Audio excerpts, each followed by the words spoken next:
आज की कक्षा में हम अपनी पुस्तक विभव भारती का एक अधूरा पाठ पूरा करेंगे। ओजोन विघटन का संकट। इसका हम काफ़ी कुछ पहले पढ़ चुके हैं। आज हम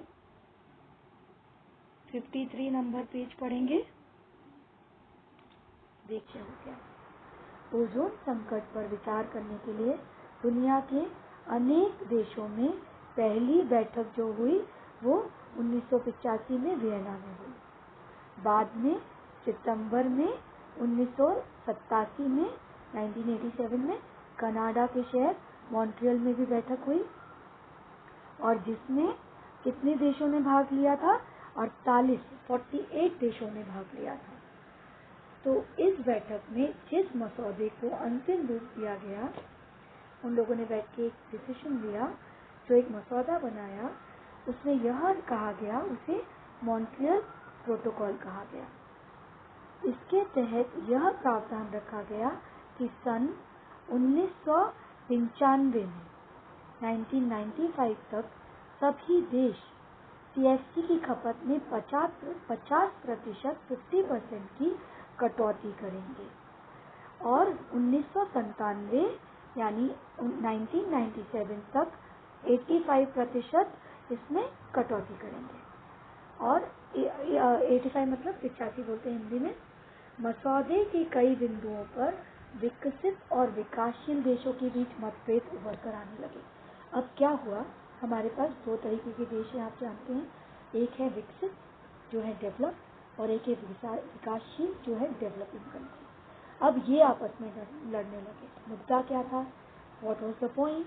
मुद्दा था गैर सीएफसी प्रौद्योगिकी तथा उसका हस्तांतरण। तो कैसे इसका एक हाथ से दूसरे हाथ जाता है, यह बात की गई। अब विकासशील देश क्या चाहते थे, डेवलपिंग कंट्री, कि इस पर आने वाला खर्च धनी देश वहन करें। जो आप अनुसंधान करें वह धनी देश करें, क्योंकि वे ओजोन विघटन के लिए जिम्मेदार हैं। कैसे? जो डेवलपिंग कंट्रीज है ना, उनके यहाँ पर तो सुख सुविधा के साधनों की कमी है। उनके यहाँ रेफ्रिजरेटर, एसी लिमिटेड है, कम है। परंतु जो डेवलप देश है वहाँ पर तो आपने देखा ही है कि जैसे कंटिन्यूसली एसी चलते हैं, बंद ही नहीं होते, रात दिन चलते हैं। यहाँ विकासशील देश जैसे हमारे एशिया के देश, भारत, पाकिस्तान, बांग्लादेश और अफ्रीका के भी कई देश, ये सब विकासशील देश हैं जो डेवलप हो रहे हैं। तो यह क्यों धन अनुसंधान वगैरह पे जो धन का होगा, धन खर्च होगा, यह देश क्यों वहन करें? क्योंकि ओजोन विघटन के लिए वे जिम्मेदार तो है नहीं।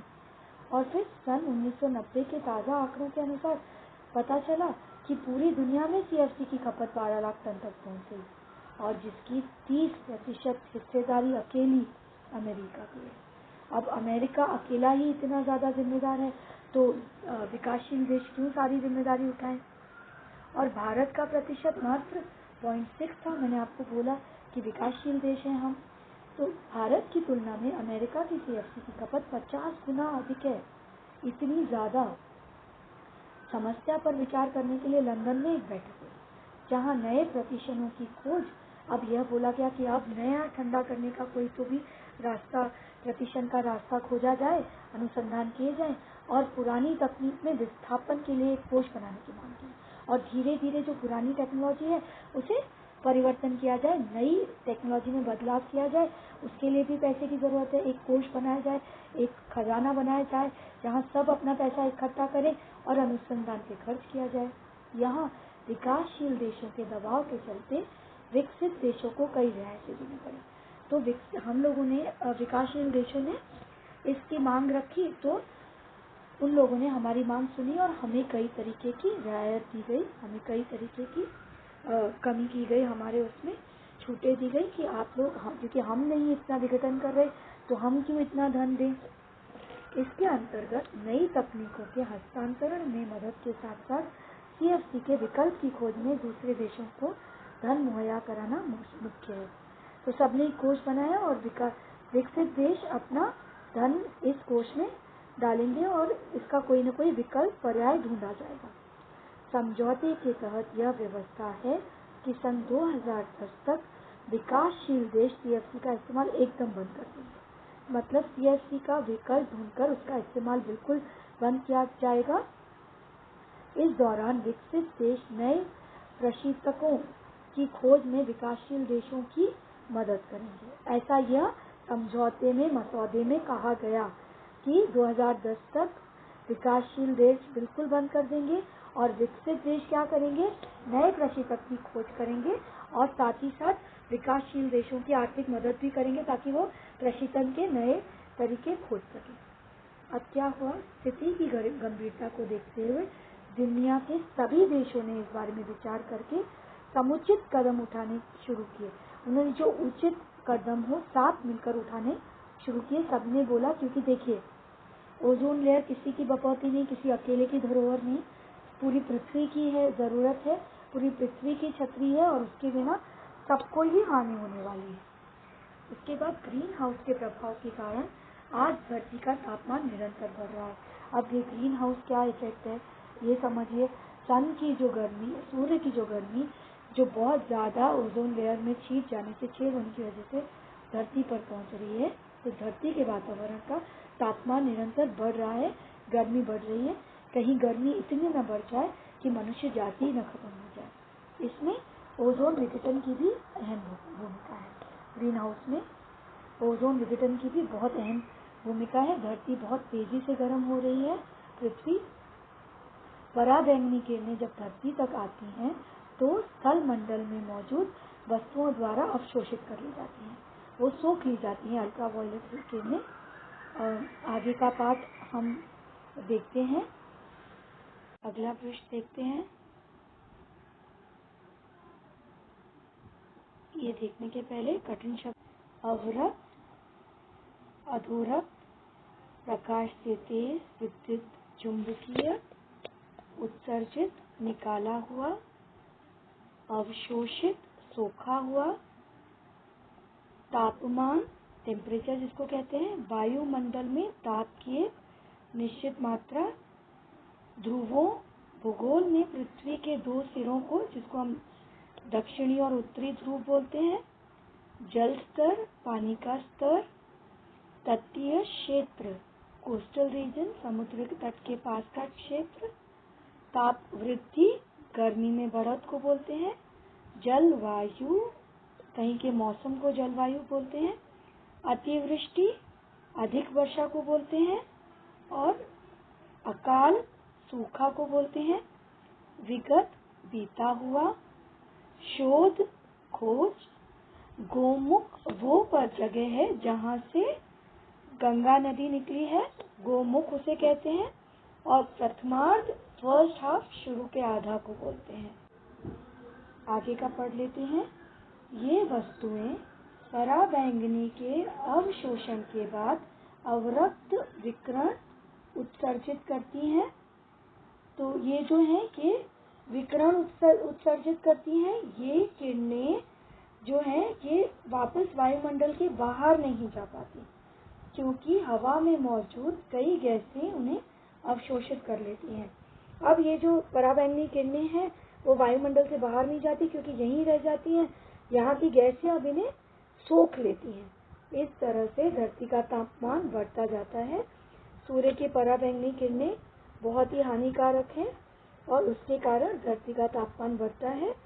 तापमान बढ़ने से ध्रुवों पर जमी हुई विशाल बर्फ राशि के पिघलने के समाचार भी आ रहे हैं। अब ये जो गर्मी बढ़ रही है पृथ्वी के ऊपर, तो आपको पता है कि हमारे यहाँ ध्रुवों पर, पोल्स पर बहुत बर्फ जमी है और वह बर्फ जमी होना से हमारा पूरे पृथ्वी का टेम्परेचर कंट्रोल होता है। अब ये बर्फ राशियाँ पिघलेंगी तो कहाँ जाएंगी? समुद्रों में पानी बढ़ेगा और जब समुद्र में पानी बढ़ जाएगा तो वह ओवरफ्लो हो जाएंगे, जरूरत से ज्यादा भर जाएंगे तो उनमें बाढ़ आ जाएगी। यदि ऐसा होता रहा तो समुद्र का जल स्तर बढ़ेगा और तमाम तटीय क्षेत्र पानी में डूब जाएंगे। पता नहीं कितने सारे आइलैंड्स इस पानी में डूब सकते हैं। ताप वृद्धि से जलवायु में जबरदस्त बदलाव आ सकता है और यह टेम्परेचर अगर बढ़ा तो पूरा का पूरा वातावरण, पूरा वायुमंडल में परिवर्तन आ जाएगा।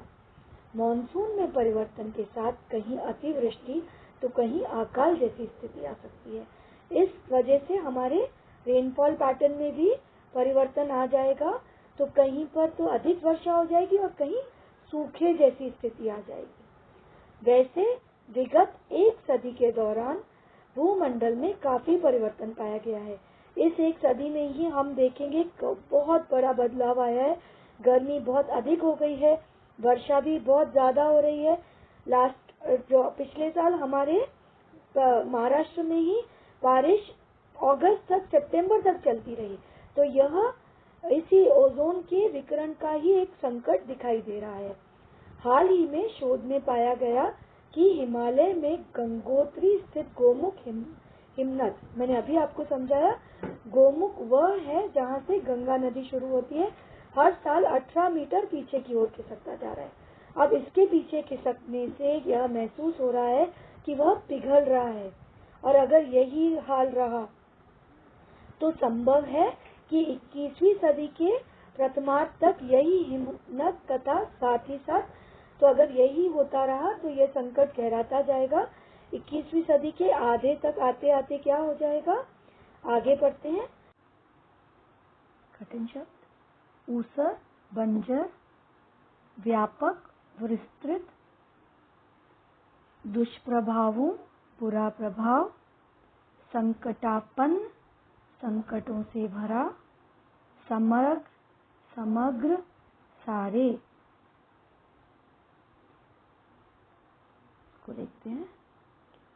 अब अगर यही हाल रहा तो संभव है कि 21वीं सदी के प्रथमार्ध तक यही हिमनद तथा साथ ही हिमालय के दूसरे हिमनद भी गलकर समाप्त हो जाएंगे। और याद रखिएगा, अगर यह गल गए तो वो पूरे के पूरा पानी हमारे भारत देश को और आसपास के देशों को ले डूबेगा। ऐसे में उत्तर भारत में बहने वाली नदियों का अस्तित्व मिट जाएगा और मैदानों की उपजाऊ भूमि मतलब जो फर्टाइल लैंड है वो ऊसर में बदल जाएगी, पूरी की पूरी डेजर्ट हो जाएगी। कोई रोक नहीं सकेगा, पूरी पृथ्वी डूब सकती है अगर हिमनद सारे के सारे अगर पिघल जाएं। अगर समय रहते स्थिति पर काबू नहीं पाया गया तो इसके गंभीर परिणामों से इनकार नहीं किया जा सकता। हमें अभी ही जागरूक होना पड़ेगा। अब हम किसी का इंतजार नहीं कर सकते, हमें खुद की मदद खुद ही करनी पड़ेगी। ओजोन विघटन के व्यापक दुष्प्रभावों के चलते इंसानी सभ्यता संकटापन्न है। इतने ज्यादा इसके बुरे परिणाम दिखाई दे रहे हैं कि पूरी मानव जाति के खत्म हो जाने के संकेत मिल रहे हैं। अतः जरूरत है कि फौरन इससे निपटने के लिए समग्र कदम उठाए जाएं, अन्यथा कल तक तो शायद बहुत देर हो जाएगी। अगर समग्र कदम नहीं उठाए गए, खूब सारे कदम नहीं उठाए गए, इकट्ठे कदम नहीं उठाए गए, तो कुछ ही समय में इतनी देर हो जाएगी कि मनुष्य जाति विलुप्त हो जाएगी। तो इस पाठ से हमें यही संदेश मिलता है कि समय रहते अपनी पृथ्वी के लिए, अपनी प्रकृति के लिए कुछ कीजिए, अन्यथा हमी को इस संकट का सबसे ज्यादा समाप्ति के बाद स्वाध्याय देखते हैं। आकलन लिखिए ओजोन गैस की विशेषताएं, और दूसरा प्रश्न है ओजोन विघटन के दुष्प्रभाव। उत्तर देख लेते हैं। ओजोन गैस की क्या विशेषताएं हम लोगों ने पढ़ी। यह नीले रंग की होती है, इसकी प्रकृति तीक्ष्ण और विषैली होती है, और इसके ओजोन विघटन से क्या दुष्प्रभाव होंगे, क्या बुरा प्रभाव है। मनुष्यों में त्वचा कैंसर तथा अन्य रोग होते हैं और प्राकृतिक संतुलन चरमरा गया है। ये दोनों ही ओजोन विघटन के दो दुष्प्रभाव हैं। बहुत सारे दुष्प्रभाव हैं, यहाँ आपसे दो ही पूछे गए हैं। अगला है शब्द संपदा। क्रंदंत बनाइए। ये बनाने के पहले हमें क्रंदंत आखिर होता क्या है वह समझना पड़ेगा। अब इसके लिए हमें सबसे पहले समझना पड़ेगा कि प्रत्यय क्या है। तो प्रत्यय, क्रंदंत एक प्रत्यय है। प्रत्यय क्या है वो समझ लेते हैं पहले। प्रत्यय दो शब्दों से मिलकर निर्मित हुआ शब्द है, जिसका मतलब है प्रति और अय। प्रति का मतलब है जो बाद में लगे, और अय का मतलब है जाने वाला। तो यहाँ पर अय का मतलब है लगने वाला, और प्रति का मतलब है जो बाद में लगे। तो इस तरीके से बन जाता है बाद में लगने वाला शब्द। शब्द या अक्षर शब्दों के अंत में जुड़कर मूल शब्द का अर्थ परिवर्तित कर देते हैं, उन्हें प्रत्यय कहते हैं। तो किसी भी शब्द के पीछे लगकर अगर उसका अर्थ परिवर्तित कर दे, ऐसे शब्दों को प्रत्यय कहा जाता है। इसका हम उदाहरण देख लेते हैं। जैसे खेलना एक क्रिया है, हमें पता है। क्रिया क्या होती है? क्रिया का मतलब है किसी काम का होना या करना, और यहाँ पर ता क्या है? प्रत्यय है। तो खेलना का ना हटके खेल प्लस ता करके खेलता हो जाता है। इसी प्रकार भारत क्या है? संज्ञा है। संज्ञा की भी परिभाषा समझ लेते हैं। किसी वस्तु, व्यक्ति या स्थान या भाव का नाम बताने वाले शब्दों को संज्ञा कहते हैं। तो यहाँ पर भी संज्ञा लगने के पीछे अगर उसके साथ धन ईय लग गया, जो कि एक प्रत्यय है, तो भारत से वो क्या हो जाता है? भारतीय। और परिवर्तित कैसे हो जाता है? इसका मतलब देखिए, खेलना का खेल का तो आप समझ ही गए। भारत एक देश का नाम है, इसमें ईय लग जाता है, मतलब एक भारतीय इस देश में रहने वाले व्यक्ति का नाम हो जाता है। तो किसी भी शब्द के मूल शब्द के पीछे अलग शब्द लगकर अगर उसका मतलब परिवर्तित कर दें तो वह प्रत्यय होता है। अब प्रत्यय कितने प्रकार के होते हैं? क्रंदन प्रत्यय और तद्धित प्रत्यय। क्रंदन प्रत्यय कौन सा है? जो प्रत्यय क्रियाओं के अंत में जोड़े जाते हैं, उन्हें क्रंदन प्रत्यय कहते हैं। इसे समझने की बहुत आसान विधि आपको बताती हूँ। नाम क्या है? क्र, ठीक है, क्र दत, क्रन दत। तो यहाँ पे क्र से क्रिया निकाल लीजिए, ठीक है। और तद्धित प्रत्यय क्या है? तद्धित प्रत्यय वे हैं जो प्रत्यय संज्ञा, सर्वनाम या विशेषण के अंत में जोड़े जाते हैं। संज्ञा मैंने आपको समझा दिया, किसी वस्तु, व्यक्ति, स्थान या भाव के नाम को बताने वाले शब्द संज्ञा होते हैं। इसी प्रकार संज्ञा की जगह पे प्रयुक्त जो शब्द होते हैं वो सर्वनाम होते हैं, तथा संज्ञा और सर्वनाम की विशेषता बताने वाले शब्द विशेषण होते हैं। एग्जाम्पल ले लेते हैं। संज्ञा किसी का भी नाम, किसी का भी, आपका, मेरा, हमारी पुस्तक का नाम ले लेते हैं, युवक भारती संज्ञा। अब मैं अगर यह बोलूं, मैं युवक भारती पुस्तक पढ़ती हूँ, ठीक है। युवक भारती पुस्तक हमारी हिंदी पुस्तक है। युवक भारती बहुत अच्छी पुस्तक है। बार बार युवक भारती का प्रयोग करने से अच्छा मैं कैसे बोलूंगी? मैं युवक भारती पढ़ती हूँ, यह पुस्तक हमारी हिंदी की पुस्तक है। तो जहाँ पे जो भी शब्द संज्ञा की जगह प्रयुक्त होते हैं वह सर्वनाम है। अब मैं ये कह दूं कि हमारी पुस्तक बहुत ज्ञानवर्धक है, तो ज्ञानवर्धक क्या हो गया? इस पुस्तक की विशेषता हो गई।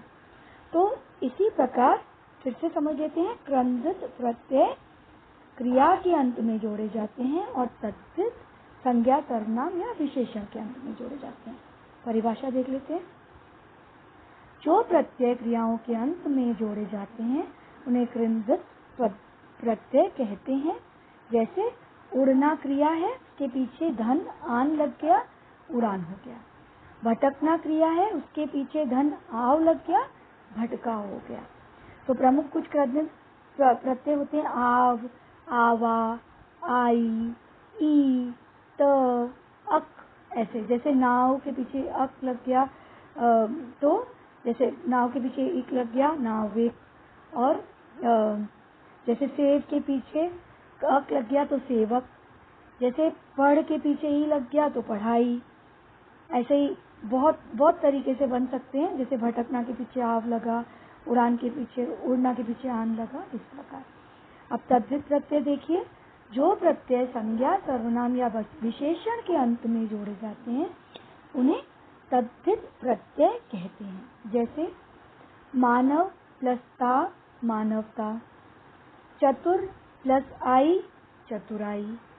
तो यहाँ पर मानव और चतुर क्या है? मानव है संज्ञा और चतुर क्या है? विशेषण। ठीक है, तो अब हम क्रंदित वाली ये जो हमारी शब्द संपदा था उसको सॉल्व कर लेते हैं। कहना का क्या हो जाता है? कहावत, आवत लग गया पीछे। बैठना का बैठक, अक लग गया।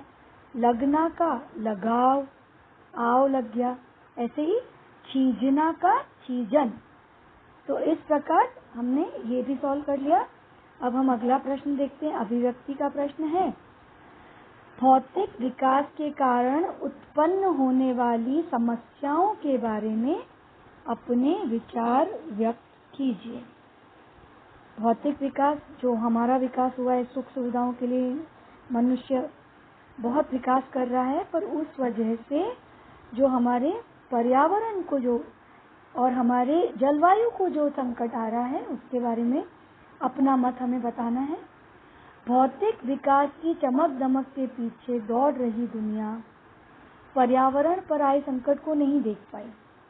प्रकृति को हद से अधिक नुकसान पहुंचा। पेड़ पौधे काटकर कंक्रीट का जंगल बन गई है पृथ्वी। जलवायु जहरीली और प्रदूषित हो गई। हमें पता ही नहीं चला कब हम काटते चले गए इन पेड़ों को और पृथ्वी को हमने कंक्रीट का जंगल बना दिया। अब क्या हुआ? बाढ़, सूखा, अतिवृष्टि, जिसे अति वर्षा भी बोलते हैं, अधिक बारिश, तूफान और कई तरह की महामारी जैसी माफ कीजिए आपदाएं हो रही हैं। अब आपको एक बात समझा दूं, ये जो मैं आपको प्रश्न का उत्तर देती हूँ ना, ये मैं आपको सिर्फ इसके पॉइंट्स बताती हूँ। आपको स्वमत से लिखना है। मैं आपको सिर्फ एक आइडिया दे देती हूँ। आपको इतना छोटा उत्तर कभी नहीं लिखना। याद रखिएगा, ये एग्जाम में 5 नंबर तक का आ सकता है, 3 से 5 नंबर तक का। तो आपको समझना पड़ेगा कि ये इतना सा लिखकर काम नहीं चलेगा। ये सिर्फ आपको एक राह दिखाई है मैंने, लिखना आपको स्वयं है। अगला देख लेते हैं। पर्यावरण रक्षा में हमारा योगदान, इस विषय पर अपने विचार लिखने हैं हमें। हमारे देश में यह जागृति होना आवश्यक है कि हम हर बार सरकार से उम्मीद न करते हुए अपना योगदान दें। प्रत्येक व्यक्ति अपनी जिम्मेदारी समझे।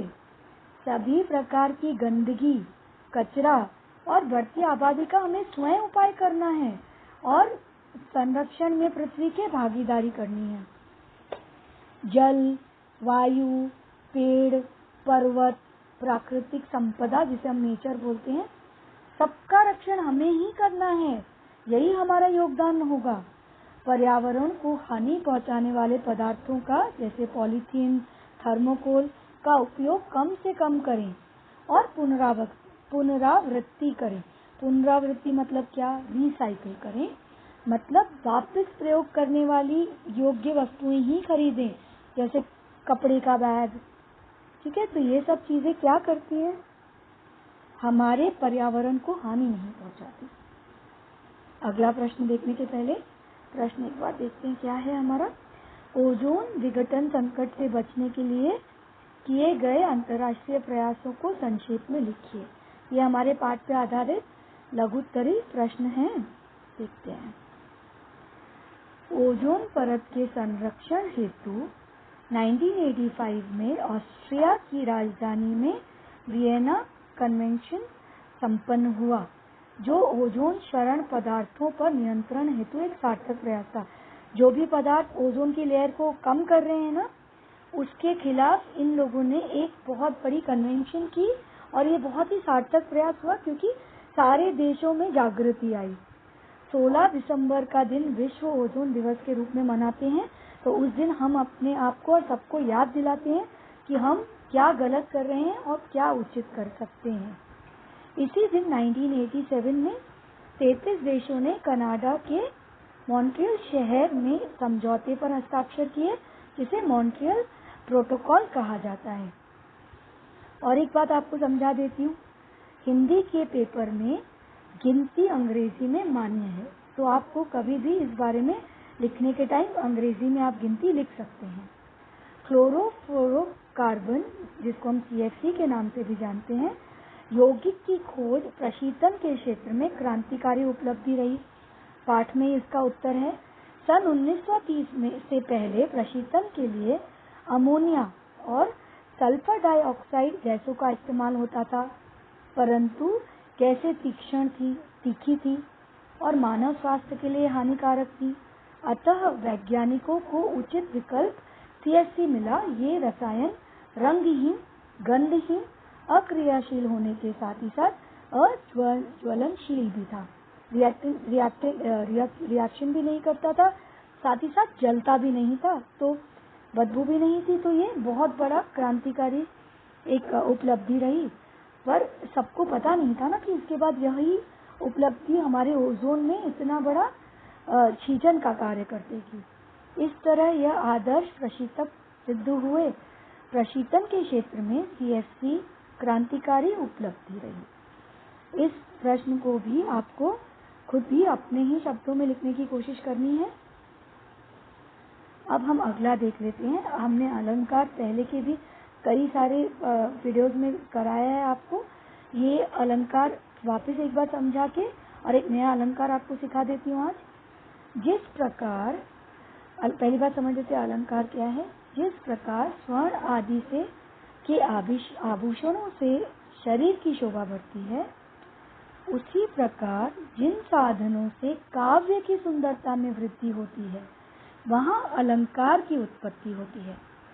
ठीक है, अलंकार के 3 भेद होते हैं, शब्दालंकार, अर्थालंकार, उभयालंकार। तो हमें 12वीं कक्षा में अर्थालंकार बोला गया है।